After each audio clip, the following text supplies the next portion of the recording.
In the grand tapestry of human history, there are moments that stand out like flashes of lightning, illuminating the path that brought us to where we are today. These are the pivotal points, the crossroads where fate seems to hang in the balance and the choices made ripple through time, shaping the world we know. Today, we delve into one such moment, a single gunshot that echoed across continents and ignited the flames of the deadliest conflict the world had ever seen. Picture a warm summer day in Sarajevo, June 28, 1914. The streets are lined with curious onlookers, flags flutter in the breeze, and there's an air of anticipation. Archduke Franz Ferdinand, heir to the Austro-Hungarian throne, is visiting the city. Little does he know that this day will be his last, and that his death will become the spark that sets the world ablaze. But who was Franz Ferdinand, and why was he marked for death? To understand this, we must step back and examine the powder keg that was early 20th century Europe. The continent was a web of alliances, a delicate balance of power teetering on the edge of chaos. At its heart lay the sprawling Austro-Hungarian Empire, a patchwork of nations and ethnicities held together by the iron will of the Habsburg dynasty. Franz Ferdinand was born into this world of imperial splendor and simmering tensions.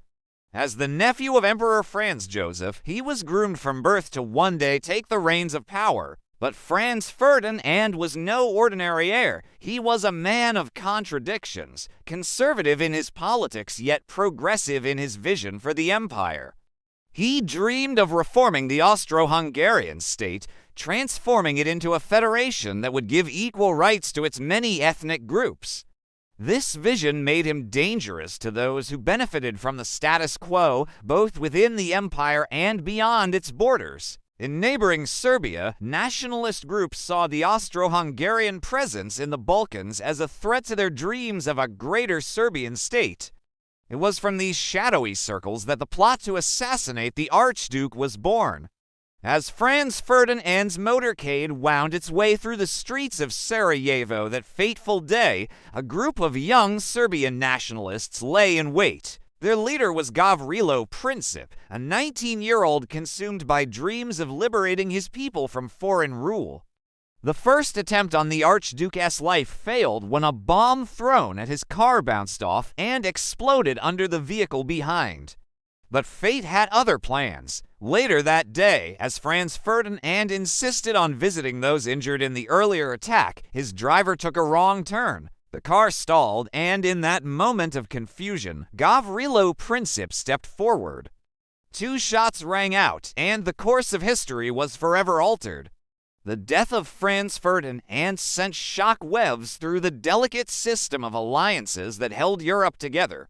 Austria-Hungary, backed by Germany, issued an ultimatum to Serbia. Russia, Serbia's ally, began to mobilize its forces. Like dominoes falling, one by one, the great powers of Europe were drawn into the conflict. Within weeks, what began as a localized dispute in the Balkans had exploded into a global conflagration.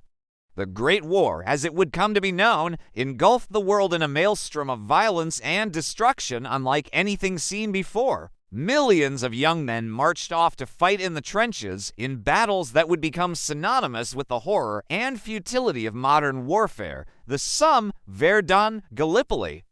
But the impact of Franz Ferdinand's assassination reached far beyond the battlefields of Europe. The war it sparked would redraw the map of the world, toppling empires and giving birth to new nations. It would accelerate technological progress, ushering in the age of tanks, aircraft, and submarine warfare. And it would plant the seeds for an even greater conflict that would erupt just 2 decades later. The assassination of Franz Ferdinand serves as a chilling reminder of how a single act can set in motion events that spiral far beyond the control or imagination of those involved. It raises profound questions about the nature of cause and effect in history. Was World War I inevitable, with tensions in Europe having reached a boiling point? Or could the conflict have been averted if not for that fateful moment in Sarajevo? As we look back on this pivotal moment, we're forced to confront the fragility of peace and the awesome responsibility that comes with power. The decisions made by leaders, the actions of individuals, can have consequences that echo through generations. Franz Ferdinand's death reminds us that history is not just a series of grand events, but a complex web of human choices, each one capable of altering the course of nations. In the years since that summer day in 1914, the world has changed in ways that Franz Ferdinand and his contemporaries could scarcely have imagined. Empires have crumbled, ideologies have risen and fallen, and technology has transformed every aspect of human life. Yet the lessons of that moment remain as relevant as ever. Today, as we face our own global challenges, from climate change to the threat of nuclear proliferation, the story of Franz Ferdinand's assassination serves as both a warning and a call to action. It reminds us of the interconnectedness of our world, where local conflicts can quickly escalate into global crises. It underscores the importance of diplomacy, of finding peaceful solutions to disputes before they spiral out of control. But perhaps most importantly, it highlights the power of individual action. Just as Gavrilo Princip's bullets changed the course of history, so too can the choices we make today shape the world of tomorrow. Whether we're leaders on the world stage or ordinary citizens, our actions matter. We each have the potential to be agents of change, for better or for worse. As we close this chapter of our exploration into history's pivotal moments, let us carry with us the weight of its lessons. Let us remember that the future is not predetermined, but shaped by the choices we make and the values we uphold. In a world that sometimes seems to be teetering on the brink, just as Europe was in 1914, we have the power and the responsibility to work towards a future of peace, understanding, and cooperation.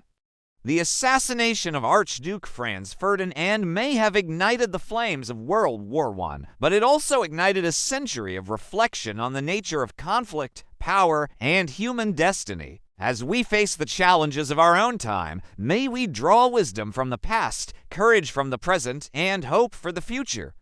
For in the end, it is not just empires and nations that rise and fall, but the very course of human history that hangs in the balance with every choice we make.